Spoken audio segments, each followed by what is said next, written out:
How lawmakers got to Washington. Near empty planes and family SUVs.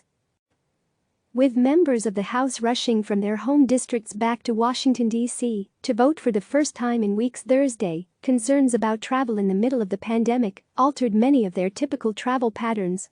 Many members, not wanting to catch coronavirus at airports or on airplanes, drove themselves.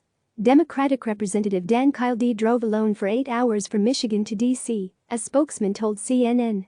"There's a lot of work ahead of us and a lot more to do. I'm going to Washington now to do one piece of it," he said in a video posted to his Twitter account while stopped at a gas station in Youngstown, Ohio along the way. Democratic Representative Jim McGovern drove for 7 hours from Massachusetts with his daughter. Democratic Representative Gay Scanlon of Pennsylvania took her family SUV to drive herself to Washington alone. While it was only a 2-hour drive, an aide told CNN that her car has over 100,000 miles on it and the car charger is broken. Most members that CNN reached said they flew back on commercial flights as they typically do, like Speaker of the House Nancy Pelosi of California, who flew back on United Airlines, according to her office. Congressional aides told CNN that the members took additional precautions along the way.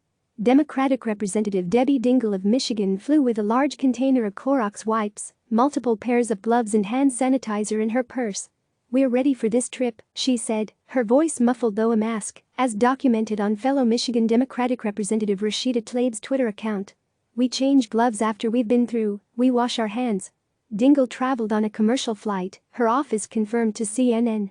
2 other members of the Michigan delegation, Tlaib and Democratic Representative Brenda Lawrence, were on the same flight. Dingell tweeted out pictures of the 3 congresswomen in the airport waiting to board, many feet apart from each other. Democratic Representative Ben McAdams of Utah, who tested positive for coronavirus last month and has since recovered, returned to Washington on a commercial flight from Salt Lake City on Wednesday, his office confirmed to CNN. Many of those commercial flights were nearly abandoned. Members tweeted photos of themselves sitting on near-empty planes. "Empty road and airport as I head to Washington to vote," Democratic Representative Katherine Clark of Massachusetts said on her Twitter account.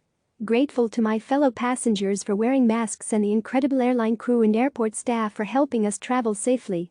By CNN's count, it appeared that most members came back to Washington to vote Thursday, with over 390 members voting. But there are still major concerns for many members about traveling back to Washington in the middle of a pandemic, and many are continuing to push for remote or proxy voting. In the House, the Members' Handbook already provides limited flexibility for members to pay for chartered travel, using their office funds, called the Members' Representational Allowance, if they are concerned about commercial travel. The Committee on House Administration recommends that charter or private flights should be used sparingly, and only when the member determines there is no suitable commercial flight available. The Senate has already loosened rules to now allow members to charter private planes using taxpayer money if they are summoned back to Washington to vote in the middle of the pandemic. Click subscribe to receive the latest news.